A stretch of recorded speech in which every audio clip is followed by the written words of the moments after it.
Macam ni ni a bit macam serius sikit lah soalan dia. Kawan saya semua ramai dia tanya dekat production semua, dia suruh saya tolong tanya kan kepada ustaz. Okey, perempuan aurat dia, suara tu aurat juga sebenarnya. Macam mana kalau suara wanita digunakan untuk pertandingan tilawah Al-Quran? Apa hukum dia? Saya cuma nak tahu, ramai orang tanya tu je. Soalan dia, bolehkah wanita menyertai tilawah Quran, pertandingan dah, kejohanan apa-apa tu, pandanglah. Ya, sebenarnya masalah suara perempuan ni aurat atau tidak berlaku ijma'. Mana tidak ada kesepakatan lah. Jadi ada berlaku perselisihan. Ada pendapat yang mengatakan aurat, ada pendapat mengatakan tidak aurat. Ulama-ulama mazhab Syafi'i sebenarnya tidaklah mengatakan suara perempuan itu aurat.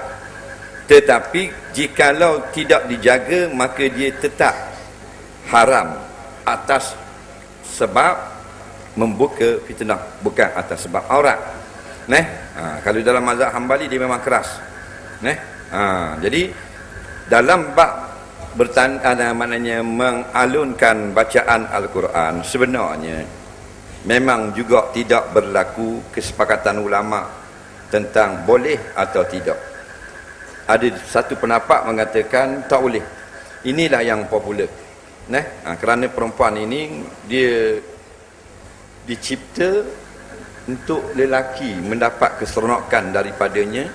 Allah jadikan syarak pernikahan.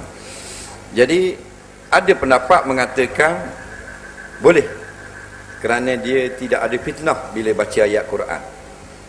Jadi masalah ni kita kena ambil dengan dada yang lapang lah. Jadi kalau kita menjawab, selalu saya menjawab tak boleh, kerana saya cenderung kepada pendapat mengatakan tak boleh. Walau bagaimanapun, takkanlah semua benda tu khilaf kita nak beritahu ini khilaf, ini khilaf, ini khilaf. Akhirnya jadi lereh hukum, orang panggil jadi ringan hukum.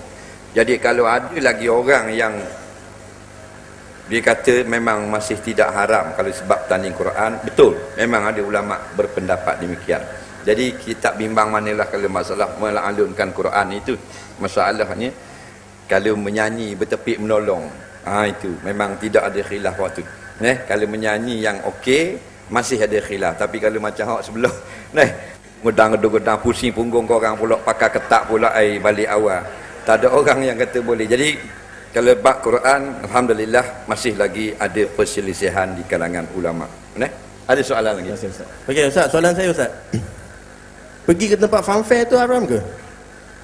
Apa hukum naik buaian berpusing kalau kanak-kanak macam Ustaz? Kalau kanak-kanak macam mana Ustaz? Kalau kanak-kanak macam mana Ustaz? Nanti saya repeat sekali lagi. Pergi ke tempat funfair itu haram ke? Apa hukum naik buaian berpusing? Kalau kanak-kanak macam mana Ustaz? Takkan kanak-kanak pun haram main? Kalau kanak-kanak haram, saya macam mana? Okey. Soalan dia, hukum pergi ke tempat funfair. Funfair itu apa? Taman tema. Funfair yang kita nampak ada roda besar yang pusing tu, naik kuda tu pusing. Itu buai, itu bukan funfair, itu buai. Yang pusing tu buai, yang kuda tu merry-go-round. Merry-go-round, betul tak?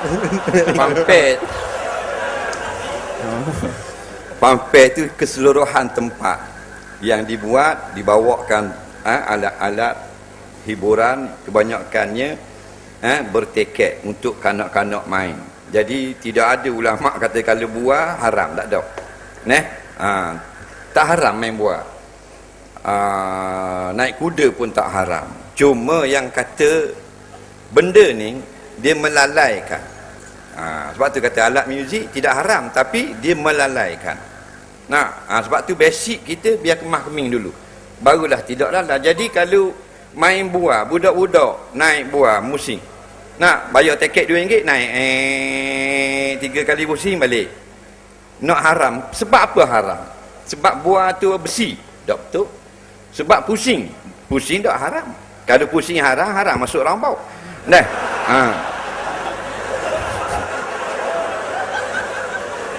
Jadi kalau kita tengok, sebenarnya sebab itulah Islam begitu indah. Sesuai dengan fitrah kanak-kanak sekalipun. Kanak-kanak suka main, bawa, bayar tiket boleh. Yang haram tu buat maksiat, jatang tina, orang Terengganu panggil. Maknanya tanpa batas nak pergi pampir, ada buat berjudi, lepo bola bayar duit, lepo gelang, tak dapat apa-apa, dapat kadang-kadang menguntungkan yang menjual, kadang-kadang menguntungkan yang berjudi itu sendiri. Hak ni jelas haram. Jadi kalau buah gitu tidak haram, cuma salah keadaan. Kadang-kadang buah tu untuk budak-budak orang tua naik, besar-besar ni naik buah. Ni boleh tahan orang tua ada. Moci-moci tu 60 naik buah. Orang mengajar kuliah tak pergi. Tapi kalau ada pampir pergi. Moci 68 umur. Turun buah mutah. Mutah. Nak pening kepala. Itulah kadang-kadang.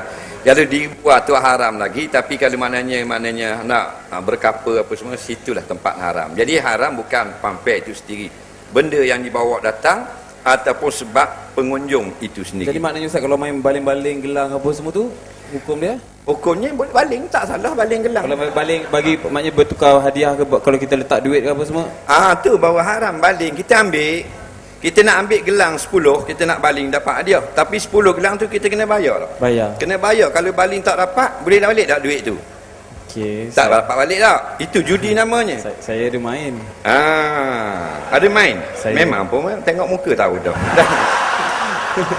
Tapi pair pun ada main. Pair? Ada main juga. Sebab baru sekarang saya baru tahu hukum dia. Yelah. Sebab tu pintu taubat Allah seluas langit dan bumi. Dia memang ada dah ni main. Alah, ingat saya seorang je. Saya pun main dulu.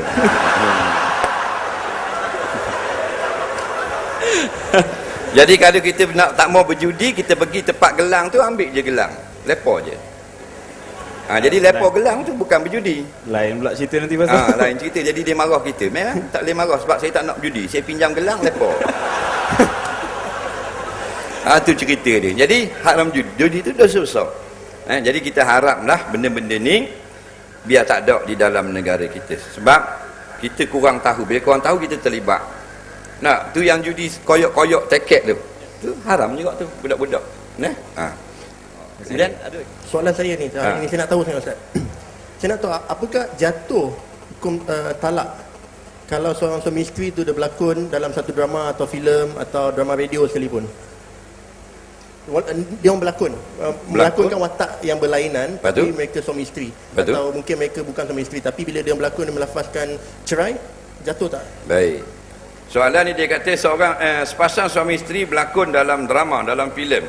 Jadi dalam drama tu suami itu jadi suami, isteri dia betul jadi isteri. Dia pun jatuhkan talak. Tapi watak lain lah, watak lain. Bukan maknanya dia tak jadi nama dia sebenar. Nama lain. Yeah. Tapi dia kata macam mana dalam talak? I ceraikan you. Dia kata kepada siapa? Pada bini dia mungkin. Apakah jatuh? Tapi bini dia depan dia duduk. Ya. You tu kena kepada bini dia lah. Yeah. Walaupun bini dia nama lain. Ya. Contohnya dalam drama tu nama Sally. Ya. Dalam IC nama Selema. Contohlah. Contoh Ustaz. Jatuh talak. Jatuh talak. Jatuh. Sebab you tu ditunjuk kepada isteri dia. Begitu juga kalau isteri dia duduk di rumah. Bila isteri dia duduk di rumah, maka dia kata dalam drama, kawan dia tanya, mana you punya wife, lama tak nampak? Saya dah cerai dah isteri saya. Jawabnya yang jatuh dalam ya isteri yang betul di rumah. Yang dalam drama tak jatuh. Sebab dalam drama isteri dia tak? Bukan. Sebab tu kita tak jatuh kalau tercerai bini kawan kita. Tak jatuh. Begitu kat dalam drama. Dalam drama tu bukan bini dia. Dalam drama je bini. Dia pun cerai. Tak jatuh. Kalau kata aku telah cerai kamu, tak jatuh siapa-siapa. Dalam drama tak jatuh, di rumah tak jatuh. Tapi aku telah cerai isteriku. Isteri tu kena pada di rumah. Nampak? Kamu ni bukan isteri aku, tak jatuh. Betul kalau dia balah lah. Kamal balah dengan Andri. Balah. Berebut royalty. Tak. Lala Kamal kata Andri, aku tidak. Aku kalau mu tak bayar juga royalty aku dalam masa terdekat ini, aku cerai bini mu 3 tahun. Jatuh tak? Tak jatuh. Pasal apa tak jatuh? Pasal bukan bini dia. Nampak? Kalau bini dia baru jatuh. Sebab tu kita tak boleh nak cerai bini orang. Mu nak bayar tak hutang aku? Kan aku cerai bini mu. Jangan buat bodoh gitu. Jadi insya-Allah. Insya-Allah.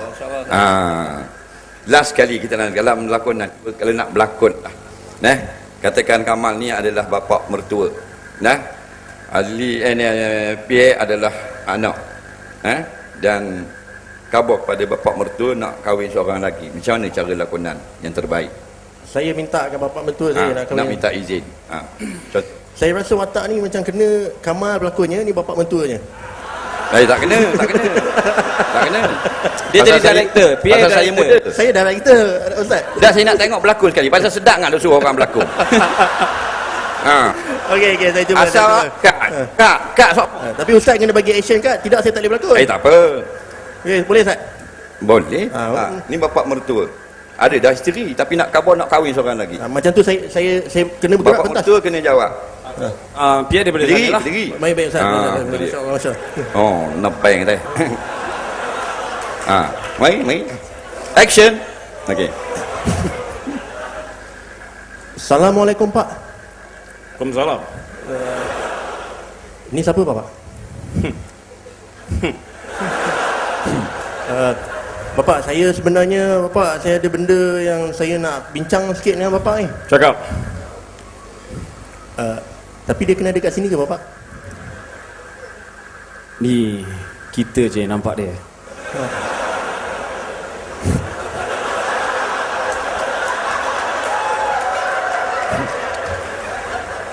Bapak, Ya. hari ni Bapak sungguh segak. Apa dia? Ulang balik. Papa tak dengar. Maaf. Bapak segak orang ni. Apa say? Jangan cakap say dengan papa. Bapak, izinkan saya nak kahwin satu lagi? Kenapa? Apa isteri kau selama ni tak cukup ke? Sampai hati Bapak. Selama ni sayalah yang menjaga Bapak. Kak. Tak habis lagi. Kak. Tak tengok surat ni. Saya komen sikit lah. Aku nasihatnya Ustaz. Skrip tu salah. Salah. Takkan bapak mertua, bila bapak mertua kata macam mana tadi? Kenapa nak kahwin? Kenapa? Apa yang tak cukup lagi dengan isteri kau? Jawab macam ni. Sampainya hati bapak. Itu jawapan PA. Sampainya hati bapak. Ada pula gitu. Jawabnya macam mana Ustaz? Jawab. Bapak, Ya. saya berterus terang ini, saya nak kahwin seorang lagi. Kenapa? Kerana perempuan itu suka kepada saya Ustaz, dan dia sanggup untuk bermadu. Bagaimana pula dengan isteri kamu? Mana saya peduli?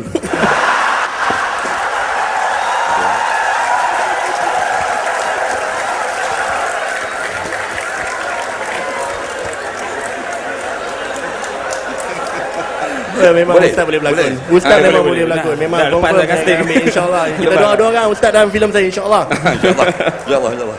Baik, terima Terima kasih Ustaz. Kita jumpa lagi. Terima kasih Ustaz. Okay. Boleh saya menyusul dulu InsyaAllah. Boleh terbuka. Assalamualaikum. Terima kasih. Okey, Assalamualaikum. PA motor PA.